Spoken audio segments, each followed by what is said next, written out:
Shopping करने का असली मजा तो सेल में आता है। अब एक हफ्ते की छुट्टी।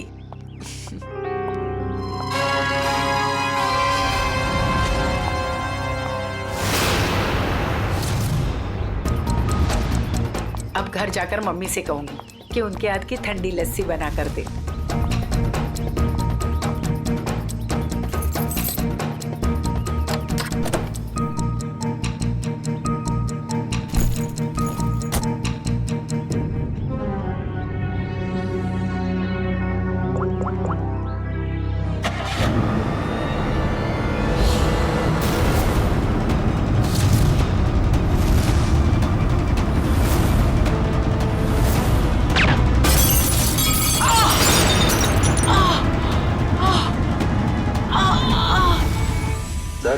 आज आपके लिए बहुत ही बड़ा दिन। आज आपको बिजनेसमैन ऑफ द ईयर का अवार्ड मिलने वाला है।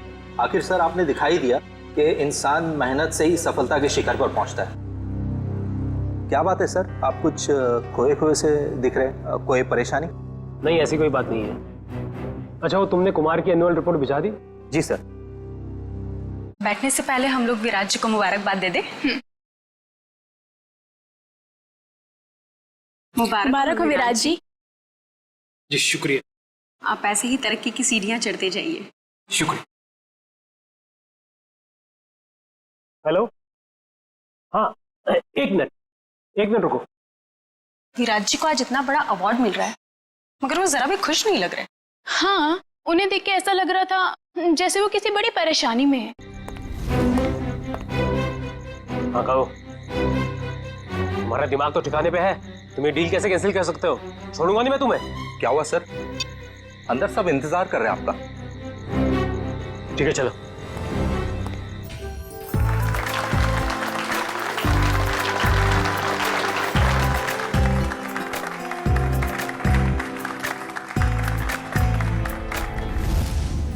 अब वक्त है उस घड़ी का जिसका आप सबको बेसब्री से इंतजार था। बिजनेसमैन ऑफ द ईयर का अवार्ड देने का वक्त आ गया है और इस अवार्ड को देने के लिए मैं बुलाना चाहूंगा इस शहर के जाने माने इंडस्ट्रियलिस्ट मिस्टर श्याम विपुल को।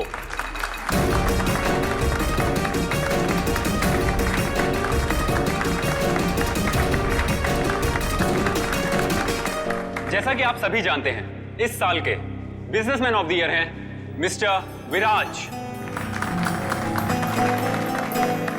अब मैं चाहूंगा मिस्टर विराज स्टेज पे आएं और अवार्ड रिसीव करें।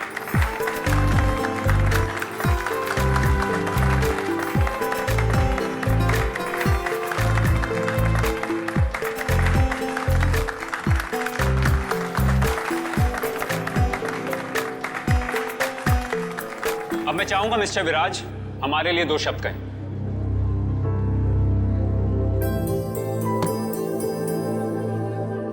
आप सभी का बहुत बहुत शुक्रिया। मैं सिर्फ इतना कहना चाहूंगा कि इंसान अगर चाहे तो मेहनत और ईमानदारी के बल पर जिंदगी में कुछ भी हासिल कर सकता है। इस अवार्ड को जीतने का श्रेय मैं अपने बहुत ही खास अरे ये क्या? अरे गोली चली! टिकड़ा से! चलो! कहीं हमें ना लग जाए! टिकड़ा से! विराज क्या हुआ तुम्हें? अभिजीत, गोली तो बाएं तरफ से चली है। बस इसका मतलब गोली चलाने वाला इसके सामने नहीं खड़ा था, साइड से गोली चलाई इसने। अगर ये यहाँ पे खड़ा होके बोल रहा था बाईं तरफ से गोली चली है, सर यहाँ कहीं पे होना चाहिए खूनी को। हाँ, पर यहाँ पर तो दीवार है अभिजीत, मतलब खूनी दीवार के सामने खड़ा था, इन सारे लोगों के बीच में। किसी ने तो सुना होगा, देखा होगा गोली चलाते वक्त। ये इधर दीवार पे मेहमान थे इस तरफ? सर 2 या 3। 2 या 3? कितने? सर 3। कौन लोग थे, कुछ याद है आपको? सर गोली की आवाज सुनकर वो लोग भाग गए। जो बचे यहीं बचे हैं। मेहमानों की लिस्ट तो होगी तुम्हारे पास? Yes sir. लाओ। Okay sir. वैसे आप लोगों ने देखा किसी को गोली चलाते हुए? नहीं सर। कमाल है, एक आदमी यहाँ पे गोली चलाता है, इनकी मौत हो जाती। सर दरअसल हम सबका ध्यान स्टेज पे चल रहे प्रोग्राम पे था, इसलिए गोली कहाँ से आई वो पता ही नहीं चला। हाँ हाँ सचिन, यहाँ पे सारी ग्लासेस बिल्कुल ठीक ठाक है, लेकिन इस ग्लास पे क्रैक है। अभिजीत, ग्लास में क्रैक है, मगर ग्लास खड़ा का खड़ा ही गिरा नहीं है। ऐसा क्रैक तो तभी आएगा सर, ये ग्लास किसी से टकराए या फिर कोई बहुत जोर की आवाज हो ग्लास के पास। जरूर ये आवाज गोली चलने की है, और वो गोली इसी ग्लास के करीब से ही चली है। अंके, हाँ आजा। देख, लगता है गोली यहीं से चली है, ग्लास के पास से।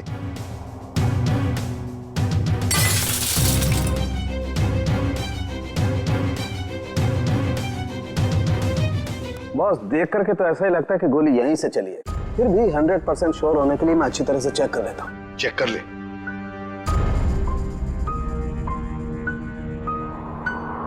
आप लोग उसे बिल्कुल नहीं छोड़ना जिसने विराज को मारा है। बिल्कुल, आपसे वादा करते हैं, जिसने भी ये किया है उसे कड़ी से कड़ी सजा दिला देंगे। तू हिम्मत से काम ले, अगर तू ऐसे करेगा तो काम कैसे चलेगा? चुप हो जा। सीआईडी से आज तक कोई भी मुझे बच नहीं पाया। आप सर, मैं शेखर, विराज का चचेरा भाई। और फिर आप? मेरा नाम आशिका है सर, मैं विराज की बरसों से बिजनेस पार्टनर हूँ सर। और सर मैं विराज जी का पीए हूँ। तो फिर आप में से किसी को भी किसी पर भी शक है किसने किया होगा ये? नहीं सर, उनकी तो किसी से कोई दुश्मनी नहीं थी। नहीं, दुश्मनी तो थी, नहीं तो कोई खून क्यों करेगा? सर मैं कुछ कहना चाहता हूँ। कहिए। सर, विराज जी का आज शाम से बहुत ज्यादा मूड खराब था। खराब मूड? उन्हें तो बिजनेस ऑफ द ईयर का अवार्ड मिला था ना, फिर भी मूड खराब था उनका। इस बात से मैं भी हैरान हूँ, इतने बड़े खुशी के मौके पर उनका मूड बहुत ही ज्यादा चिड़चिड़ा था, और फोन कॉल आने के बाद तो उनका गुस्से का पारा बहुत ज्यादा बढ़ गया। किसका फोन कॉल था? सर ये तो नहीं पता, विराज जी किसी से फोन पर बात कर रहे थे। तुम्हारा दिमाग तो ठिकाने पे है, ये क्या बकवास कर रहे हो तुम? तुम्हें डील कैसे कैंसिल कर सकते हो? छोड़ूंगा नहीं मैं तुम्हें। ये सारी बातें हो रही थी सर। आशिका जी, आपको पता है किस डील के बारे में बोल रहे थे? मुझे इस बारे में कुछ नहीं मालूम। अरे ये कैसे हो सकता है कि आपको इस बारे में कुछ भी पता नहीं? आप तो विराज की बिजनेस पार्टनर थी ना, तो आपको तो पता होना ही चाहिए। सर मैं सच कह रही हूँ, ऐसी कोई डील ही नहीं थी जो कैंसिल हुई है। ऐसा कोई डील नहीं था जो कैंसिल हुआ है, ठीक है? अब हम पता लगा लेंगे कौन सा डील था और क्या हुआ था। मयूर सर, विराज का फोन दो।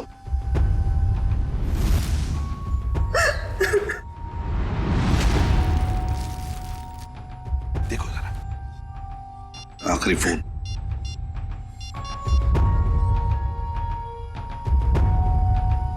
नाम तो लिखा नहीं, अनजान नंबर है। फोन लगा के देखो। फोन बंद आ रहा। फोन बंद आ रहा। अभिजीत,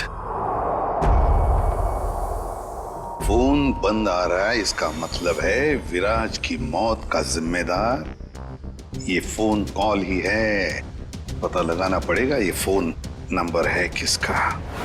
मनसा, बेकार की जिद छोड़ दो ना। मम्मा प्लीज समझने की कोशिश करो, मुझे सीआईडी के पास जाना ही होगा, उनसे मदद लेनी होगी मम्मा। नहीं, मैं तुम्हें नहीं जाने दूंगी। फिर से हमला हो गया तुम पर तो। मम्मा प्लीज, मैं जो कर रही हूँ वो ठीक कर रही हूँ, लेट मी डू इट। हाँ, मैं सीआईडी के पास जा रही हूँ, क्या तुम मेरे साथ चलोगे? ओके।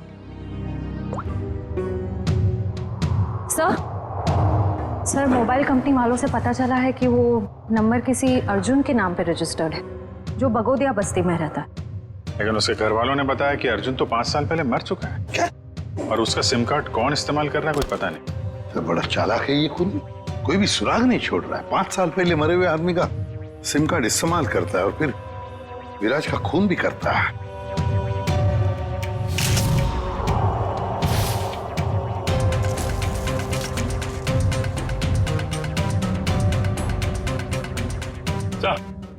हाँ। ये देखिए सर, ये देसी कट्टा मिला है इसमें से। लगता है खूनी भागते वक्त गलती से यहाँ गिरा गया। अजीब खूनी है सर, भाग गया लेकिन हथियार यहीं छोड़ गया। हमारे लिए? सर प्लीज हमारी मदद कीजिए, हम बहुत बड़ी मुसीबत में हैं सर। एक मिनट, कौन है आप लोग? सर मेरा नाम मनसा है और ये मेरे बिजनेस पार्टनर है अमन। अच्छा, क्या हुआ बताइए। सर हमें किसी ने मारने की कोशिश की है सर, हमारी जान पे हमला हुआ है। किसने किया हमला तुम लोगों पर? कौन, जानते हो आप लोग? सर कुछ नहीं पता है और समझ में नहीं आता है कि हमें मारकर किसे फायदा होगा। देखिए प्लीज आप घबराइए मत, हम लोग पता लगा लेंगे।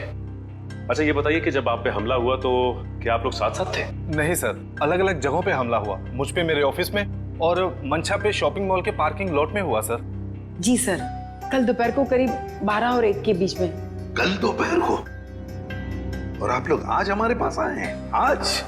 कल क्यों नहीं आए? सर हम घबरा रहे थे सर, बड़ी मुश्किल से हम हिम्मत बटोर के आपके सामने आए सर। अच्छा, जिन लोगों ने आप पे हमला किया उनके चेहरे तो देखे होंगे ना आप लोगों ने? सब कुछ इतना जल्दी हुआ कि मैं ठीक से कुछ देख भी नहीं पाई। और ये देखिए, गोली मेरे बाजू में लगी। बड़ी अजीब बात है, गोली चलाने वाले ने देखा तक नहीं कि गोली निशाने पर लगी है या नहीं। सर अच्छा ही हुआ कि उसने नहीं देखा, वरना शायद आज मैं आप लोगों के सामने जिंदा नहीं खड़ी होती। सर जरूर ये किसी अनाड़ी का काम है, क्योंकि अगर प्रोफेशनल होता तो ऐसी गलती बिल्कुल नहीं करता। अमन, क्या तुम पर भी गोली चली थी? सर मेरे साथ जो हुआ वो तो बहुत ही ज्यादा अजीब था सर। हेलो। अरे नहीं यार, ऑफिस में आज अकेला ही हूँ, शनिवार था इसलिए सभी लोग चले गए। मेरा भी थोड़ा बहुत ही काम बाकी है, बस मैं भी जाने ही वाला हूँ। Okay, take care, bye bye bye.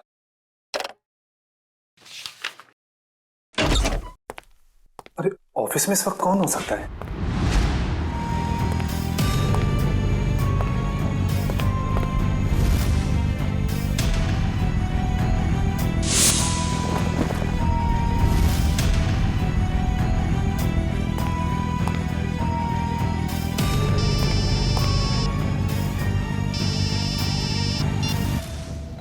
क्या उधर रुका था मैं?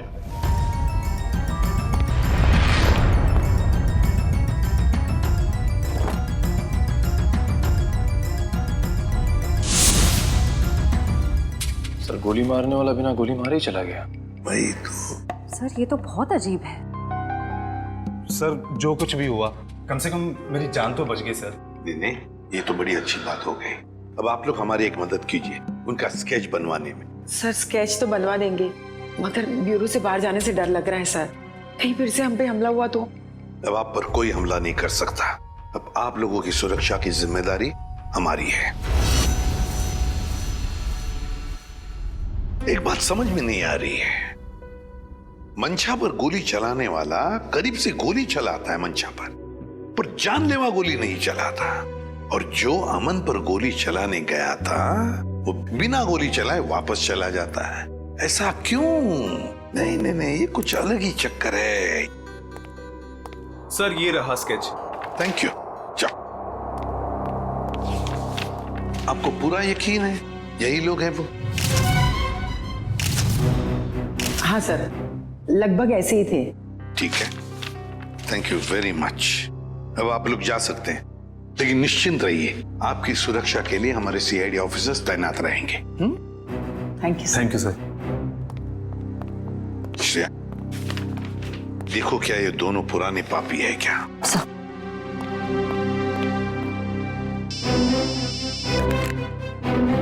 आसान के बोल। गोली उसी टेबल पे से चली थी जिस टेबल पर वो वाइन ग्लास था? ओके ठीक है।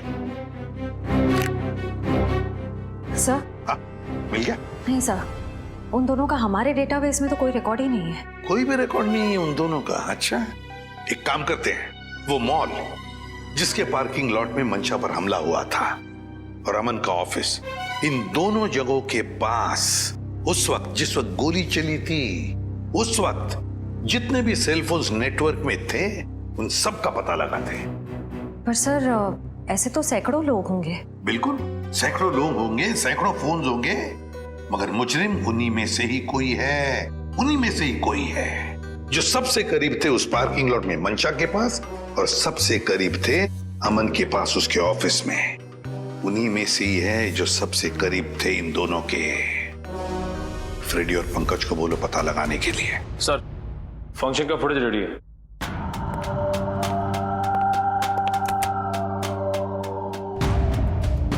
निखिल, अब जूम करो उस टेबल पर जहां से गोली चली थी।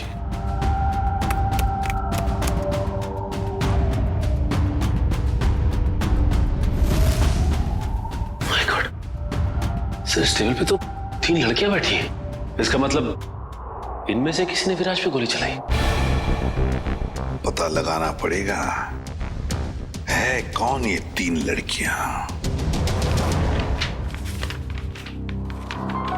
इतनी लंबी लिस्ट, मुझे तो मेरे स्कूल के दिन याद आ रहे हैं और इतिहास के राजा महाराजा के नाम रट रहा हूं। ले भैया, एक और लिस्ट आ गई। इतनी लंबी लिस्ट, सर मैं बेहोश हो जाऊंगा। घबराइए नहीं सर, ये आखिरी है। अच्छा, मुझे तो नींद आ रही है। उस दिन मंशा वाले मॉल और अमन के ऑफिस के पास इतने सारे लोग थे, जो हमें चाहिए उसे ढूंढेंगे कैसे? एक काम करते हैं सर, 2-4 लोगों को फोन करके देखते हैं। हमारा नसीब शायद बुलंदी पे हो और हमें मुजरिम मिल जाए। अच्छा आइडिया है, लगा phone. Inky pinky ponky, Freddy sir loves a donkey, ये वाला नंबर है।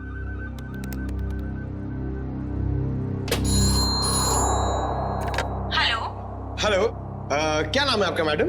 तुम्हें क्यों बताऊं? तुम्हें शर्म नहीं आती? अनजान लड़की को फोन करके परेशान करते हो। अरे नहीं मैडम, आप समझ नहीं रही हैं। अगर तुमने मुझे दोबारा फोन किया ना तो मैं सीआईडी को कंप्लेंट कर दूंगी। मैं खुद सीआईडी से हूँ और मैं इंडियन क्रिकेट टीम के कैप्टन हूँ। खबरदार जो फोन किया दोबारा। अरे मैडम, आप समझ क्यों नहीं रही हैं? मेरे पति ने कहा ना तुमसे मुझे फोन करके परेशान करने के लिए। जाओ जाके कह दो उसे मैं 1 पैसा दहेज नहीं देने वाली। दहेज? अबे क्या हुआ पंकज? दहेज का नाम सुन के तेरे पूरे शरीर में 440 वोल्ट का करंट क्यों दौड़ने लगा? अरे सर मत पूछिए, दहेज ही तो मेरी दुखती रग है। सर मेरा पुराना जख्म हरा हो गया। मैं कुछ समझा नहीं। सर आप तो जानते ही हैं, मेरे स्कूल के और कॉलेज के जितने भी फ्रेंड्स हैं सबकी शादी हो चुकी है। मैं ही अकेला बचा हूं कुंवारा। पता है क्यों? क्यों? इस दहेज की वजह से।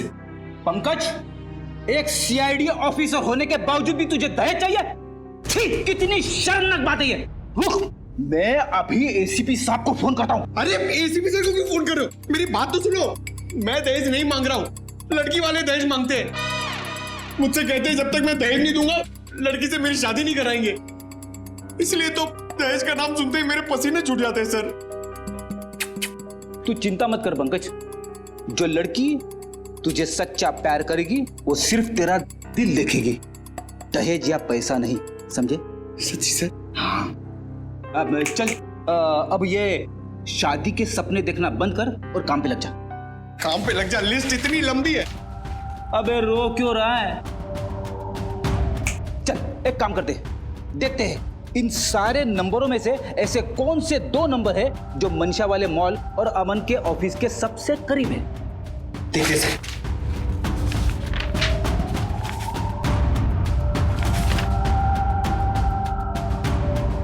सर ये नंबर देखिए सर।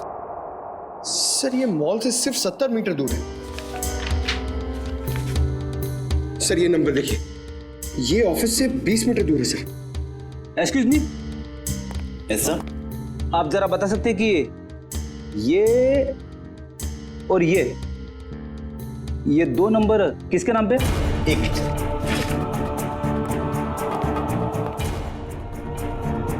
सर अगर आपकी नजर में कोई सुंदर सुशील प्यारी सी लड़की होगी ना सर, तो मुझसे मिलवा दीजिएगा सर। वो क्या है ना, मेरी मॉम चाहती है कि मेरे हाथ जल्दी से जल्दी पीले हो जाए। प्लीज जरा ध्यान रखो। Excuse me sir. सर ये दूसरा वाला नंबर ट्रेस करने में थोड़ा टाइम लगेगा, मगर ये पहला नंबर किसी शीतल कुमार का है। शीतल? मतलब पंकज, उस दिन मनशा को मारने कोई लड़का नहीं बल्कि लड़की आई थी। मनशा ने तो कहा था कि कोई लड़का था। ये केस तो और भी उलझता जा रहा है। एक काम करता हूं, दया सर को फोन करता हूं। सर क्यों बुलाया हमें यहाँ? अभी पता चल जाएगा। वो तीसरी लड़की कहाँ है जो इनके साथ में थी? सर उसका नंबर या एड्रेस नहीं मिला, यहाँ तक कि उसका लिस्ट में नाम भी नहीं था। उसका नाम भी नहीं था मेहमानों की लिस्ट में। फिर अभिजीत ये जरूर किसी और के इनविटेशन पर अंदर घुस गई और विराज पर गोली चलाकर भाग गई। क्या उसने विराज जी को मारा? जी हाँ, और आप दोनों उसके साथ में बैठी थी, तो उसके पास गन थी, आपने देखा कैसे नहीं? सर मेरा सारा ध्यान तो फंक्शन की तरफ था। सर मेरा भी। वाह, तुम दोनों का फंक्शन की तरफ इतना ध्यान था कि तुम्हारे बगल में बैठी हुई लड़की अपना गन निकालती है, निशाना साधती है और गोली चलाकर भाग जाती है, इसका तुम्हें पता भी नहीं था। कैसे मान सकते हैं हम ये? चलिए बताइए, और क्या याद आता है उस लड़की के बारे में? सर उसने एक बड़ा सा बैग रखा था टेबल पे और शायद इसीलिए हमें गन नहीं दिखी। कहाँ पर? सर वो जो टेबल है ना, उस पे जो फूलों का गुलदस्ता पड़ा है, उसी के पास। और वाइन का गिलास बैग के बगल में ही था? जी सर था, और वो उस बैग के साथ कुछ छेड़खानी भी कर रही थी।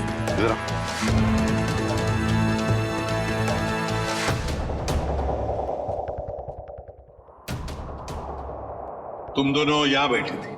जी सर।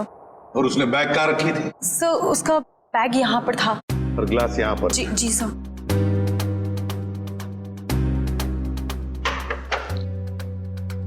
मतलब अभिजीत बैग के अंदर गन छुपा कर रखी थी। वो कह रही थी ना, छेड़छाड़ कर रही थी बैग के साथ, निशाना साधा उसने और गोली चला दी। सर उसका चेहरा तो हम देख ही चुके हैं, उसकी फोटो टेलीविजन और अखबारों में दे दें सर? हाँ, मगर उससे पहले अभिजीत सीसीटीवी फुटेज चेक करो। सर ये जो दोनों कैमरास है ये फंक्शन हॉल के अंदर के हैं और ये मेन गेट का।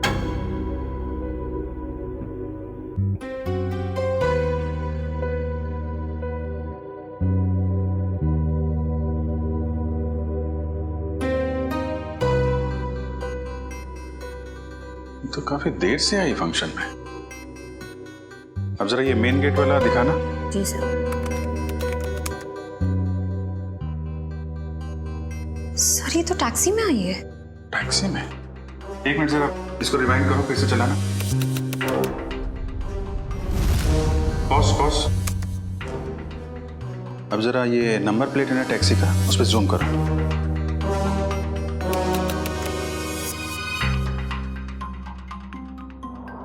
टैक्सी कंपनी से पता करो कहां से बैठी थी ये इस टैक्सी में। जी हाँ, मैं उसी टैक्सी की बात कर रहा हूँ, VWJA 3856। जी हाँ, 23 नवंबर की रात लगभग 8 बजे के आसपास इस टैक्सी ने एक लड़की को तिरला ऑडिटोरियम पहुंचाया। देखिए, इस लड़की की सारी डिटेल चाहिए हमें। जी हाँ, खून का मामला है। क्या कहा टैक्सी कंपनी ने? सर कंपनी वाले सारी डिटेल्स ईमेल कर रहे हैं सर। ओके, टैक्सी कंपनी का ईमेल आ गया।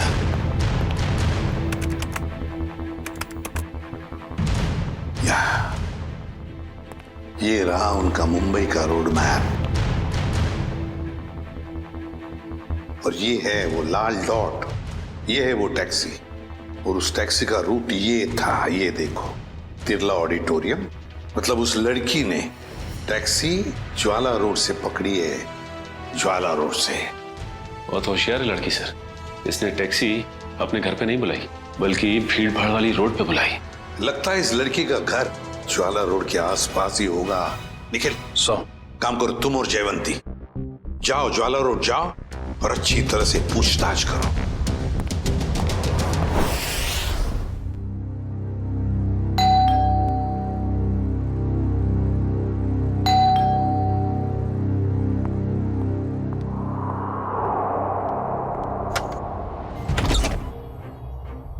शीतल? क्या? शीतल तुम हो ना? आप लोग क्या कह रहे हैं? ये हेडफोन्स निकालोगी तब सुनाई देगा। I am so sorry. आप लोग तीनों दीपा के कजिन्स हैं, राइट? मैं आप लोग का ही वेट कर रही थी। हम लोग कोई कजिन वजन नहीं है, हम लोग CID से हैं। CID? सर सब कुछ ठीक है ना? शनिवार दोपहर 3 बजे तुम मॉल में क्या कर रही थी? कौन सा मॉल? वही मॉल जो जवाहर नगर में है। सर मॉल, मैं कोई मॉल में थी नहीं और जवाहर नगर तो मेरे घर से काफी दूर है, मैं वहां जाती ही नहीं हूँ। देखो शीतल, ड्रामा करने की जरूरत नहीं है। अगर तुम जवाहर नगर नहीं गई थी तो तुम्हारा फोन वहां कैसे पहुंच गया? पर मेरा फोन तो गुम हो चुका है, मेरे पास है ही नहीं। आप लोगों को मिला क्या? ओह, तो फोन मिलने रहा है। बहाने अच्छे हैं, मगर सीआईडी के सामने ये सारे बहाने पिट जाते हैं, क्योंकि हमें यह भी पता है कि इस वक्त आपका फोन कहाँ है। यहीं पर है, घर पे। नेटवर्क यही बता रहा है। पर मेरे पास तो मेरा फोन है ही नहीं, और नेटवर्क और सिग्नल, हाँ शायद हो सकता है कि मेरी काम वाली बाई ने चुराया हो। मैं उसे इनफैक्ट निकालने ही वाली थी काम से। अंदर कौन है? कोई नहीं, शायद चूहा होगा। चूहा? आप लोग कहाँ जा रहे हैं? आप लोग मेरी मर्जी के बगैर मेरे घर में नहीं जा सकते। सुनिए, आप लोग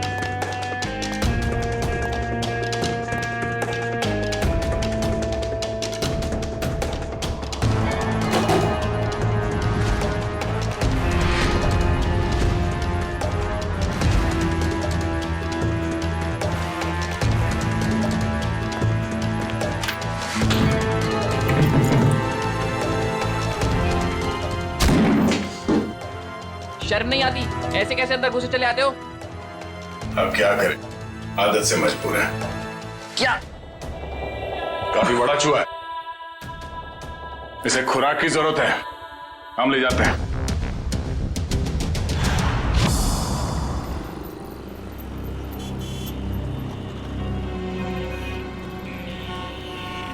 रॉम टैक्सी में यहां से बैठी होगी वो, लेकिन उसे टैक्सी यहां से क्यों पकड़ी होगी, कहीं और से क्यों नहीं? यही समझ में नहीं आ रहा है। देख भाई निखिल, तेरी समझदारी जरा मैं हिला देती हूँ। तुझे पता है, एक आदमी जब सज-धज जाता है तो वो बाहर टहलने निकल पड़ता है। सजने के बाद टहलने क्यों लगता है? डिपेंड करता है, अगर जवान बच्चा हो तो कुड़ियों छुड़ियों पे लाइन मारने निकल पड़ता है, और अगर बुजुर्ग हो तो खुशी में निकल पड़ता है। लेकिन औरतों और लड़कियों का ऐसा नहीं होता। तुझे नहीं पता? नहीं। लड़कियों के बारे में कुछ तो पता होगा। वो कुछ भी नहीं पता? नहीं। शर्मा क्यों रहा है? नहीं, वो देख, लड़की औरत जब एक बार तैयार हो जाती है तो ज्यादा दूर तक नहीं जाती। मतलब नहीं जाती, जा ही नहीं सकती। मतलब ये कि वो जहाँ तैयार हुई है, टैक्सी भी उसने वही बुलाई होगी। मतलब घर के आसपास? बिल्कुल। देखा था ना वीडियो में, कितनी सजी धजी हुई थी। अब इतना मेकअप और लिपस्टिक उसने होटल में बैठ के नहीं किया, घर पे किया होगा। उसका घर यहीं कहीं आसपास होना चाहिए। अब एक बात मैं आपको बताता हूँ। लड़कियों के बारे में? नहीं, बंदा जा रहता है, अक्सर दवाई वगैरह वहीं आसपास से लेता है। होशियार है तू। वो तो। चल ढूंढे उसे। Excuse me. जी? हमें कुछ चाहिए। प्रिस्क्रिप्शन दिखाओ। ये क्या है? ये प्रिस्क्रिप्शन है। ध्यान से देखो जरा। बात क्या है? देखो, हम सीआईडी से हैं। ये फोटो ध्यान से देखो और बताओ, तुमने पहले इसे कहीं देखा है?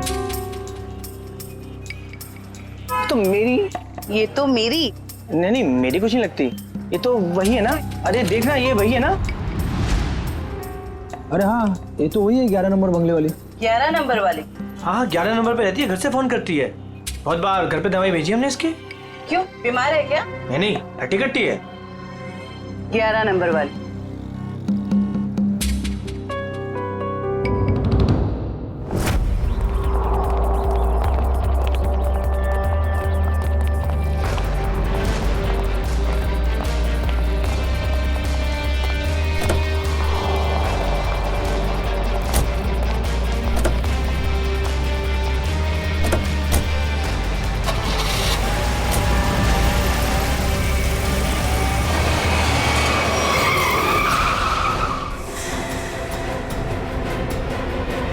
ओ मैडम,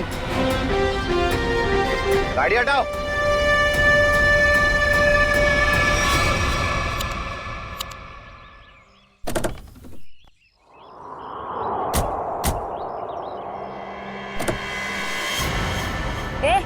क्या बदतमीजी है? चल गाड़ी हटा।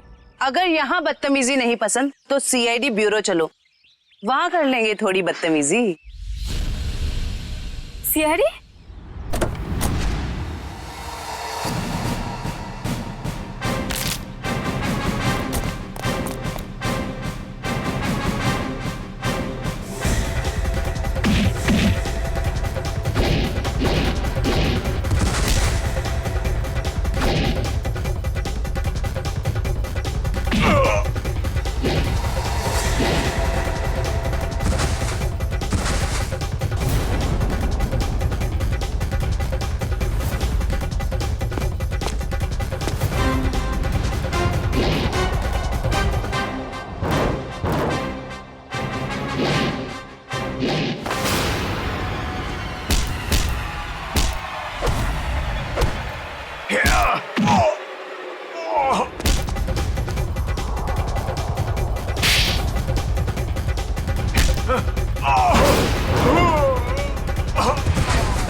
सर प्लीज मुझे जाने दीजिए, मेरी कोई गलती नहीं है। चुप!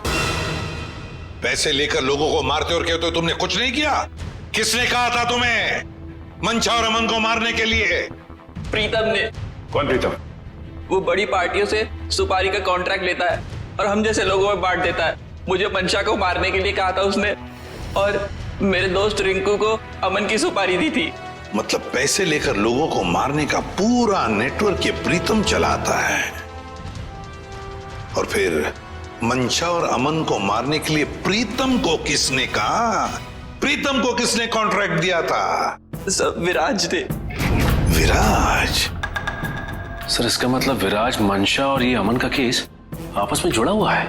हाँ, पर मजे की बात यह है सचिन कि विराज ने प्रीतम को कॉन्ट्रैक्ट दिया मंशा और अमन को मारने का, और फिर विराज का ही खून हो गया।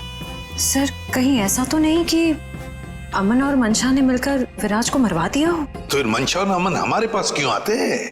अच्छा, ये तुम्हें सुपारी मिली थी ना मंशा और अमन को मारने की, तो फिर तुम और तुम्हारे दोस्त नाकामयाब कैसे हो गए? नाकामयाब नहीं हुए थे सर, प्रीतम ने आखिरी वक्त पर सुपारी कैंसिल कर दी थी। प्रीतम ने आखिरी वक्त इन दोनों को मारने का प्लान ही कैंसिल कर दिया? क्यों? ये चक्कर क्या है? मुझे तो लगता है विराज की मौत के पीछे इस प्रीतम का हाथ है। दीपिका। जी सर। तुम्हें विराज को मारने के लिए किसने कहा था? प्रीतम ने। प्रीतम ने? सर मगर प्रीतम को किसने कहा होगा विराज को मारने के लिए? वो भी पता चल जाएगा निखिल। सर मुझे कितनी देर यहाँ रुकना पड़ेगा? क्या मैं घर जा सकती हूँ? क्यों? ऐसा कौन सा अच्छा काम किया है जो तुम्हें हम जाने दें? एक खूनी को बचाने की कोशिश की है तुमने, समझी? सर मैं इलेश से प्यार करती हूँ, इसलिए भाग गई थी। तो कौन सा बड़ा काम किया इलेश से प्यार करके? इसे बचाने की कोशिश की तुमने, उसे तो सजा होगी, मगर तुम्हें भी होगी सजा। चले जाओ इसे। चलो। इलेश, तुम्हारे पास प्रीतम का नंबर और एड्रेस तो होगा ना? सर मेरी बात प्रीतम से कभी डायरेक्ट हुई नहीं, हमेशा उसकी सेक्रेटरी जिया से ही बात होती थी। दीपिका, तुम्हारे पास नंबर है प्रीतम का? नहीं, मेरी बात हमेशा उसकी सेक्रेटरी जिया से होती थी। तो फिर सेक्रेटरी जिया का नंबर दो हमें। सर कोई एक नंबर हो तो बताएं, हमेशा नए नए नंबर से फोन करती थी वो। और हाँ, किसे मारना है उसकी सारी जानकारी एक लिफाफे में डालकर घर के बाहर रखती थी। नए नए नंबरों से फोन करती थी। बड़ी चालाक समझती है ये अपने आप को सेक्रेटरी जिया, लेकिन उसे पता नहीं अब उसका पाला पड़ा है हमसे, सीआईडी से। अब ज्यादा देर बच नहीं सकती वो। जिया ने जिन जिन नंबरों से तुम्हें फोन किया है वो सारे के सारे नंबर चाहिए हमें अभी, इसी वक्त।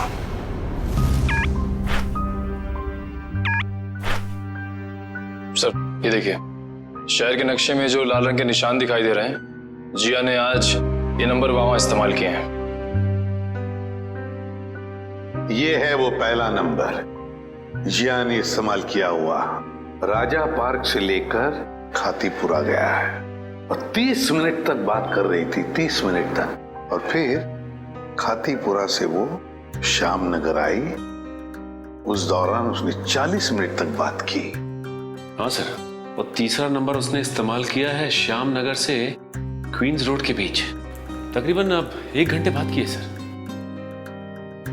और उसके बाद अब ये क्वींस रोड से विद्यानगर की तरफ गई। और सर विद्यानगर में जिया के नंबर के साथ एक और नंबर है। लगता है ये नंबर प्रीतम का है श्रेया, ये प्रीतम ही है। इस प्रीतम ने बुलाया होगा जिया को विद्यानगर मिलने के लिए। लेकिन सर विद्यानगर के बाद तो जिया का मोबाइल बंद हो गया सर। तो ठीक है, होने दो, लेकिन वो दूसरा नंबर भी तो है जिससे जिया मिली थी, उसको ट्रैक करो निखिल।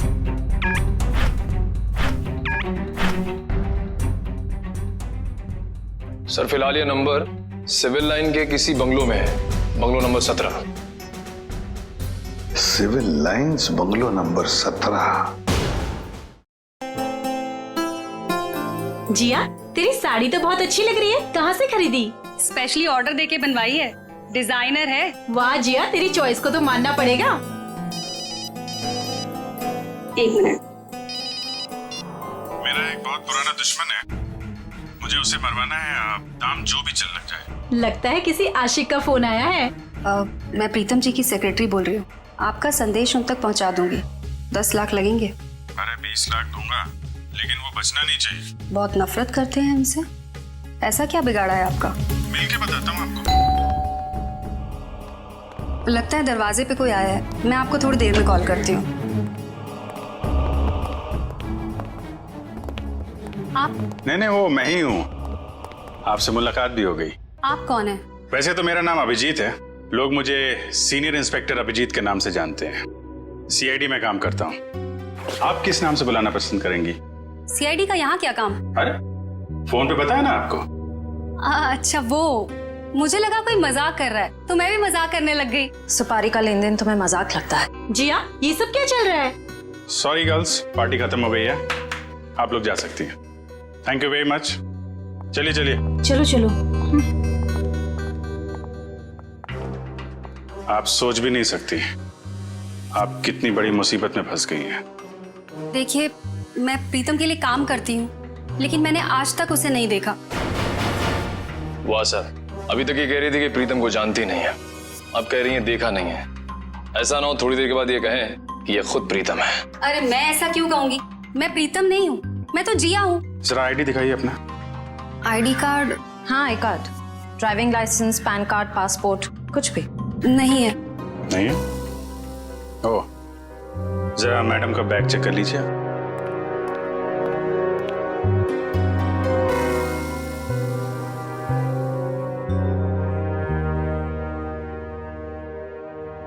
सर, इस खूबसूरत चेहरे का नाम है प्रीतम योगिता।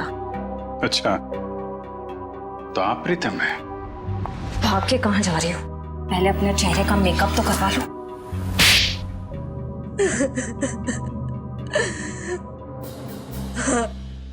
मैं ही प्रीतम हूँ और मैं ही सुपारी लेने का काम करती हूँ। आज की सुपारी किसने दी थी तुम्हें?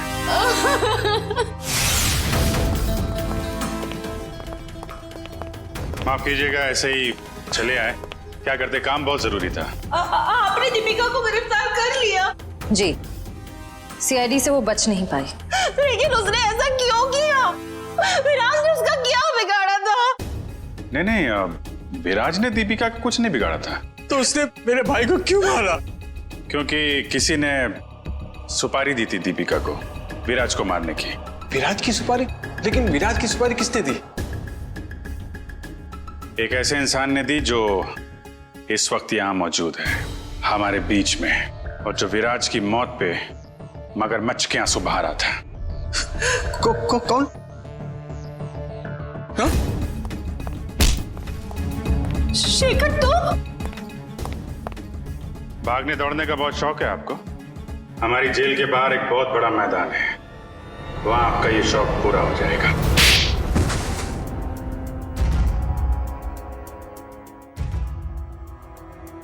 कहने के तो ये हमारा फैमिली बिजनेस था, लेकिन सच तो ये था कि पूरा कारोबार सिर्फ और सिर्फ विराज भैया चलाते थे।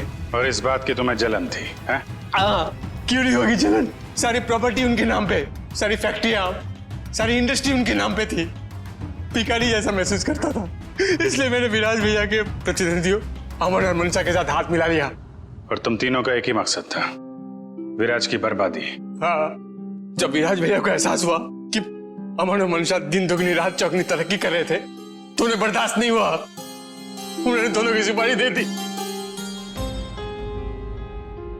और इसके पहले कि वो दोनों मारे जाते, तुमने वो सुपारी कैंसिल करवा के विराज की सुपारी दे दी। हाँ, तो क्या गलत किया मैंने? विराज भैया कौन से दूध के धुले हुए थे? हाँ, वो दूध के धुले नहीं थे, लेकिन तुम्हें उन्होंने एक छोटे भाई से ज्यादा अपने बेटे की तरह समझा था। तुमने जो किया है ना शेखर, उसका तो प्रायश्चित तक नहीं हो सकता। प्रायश्चित के लिए बहुत टाइम मिलेगा, जेल की सलाखों के पीछे फांसी का ऑर्डर आने तक।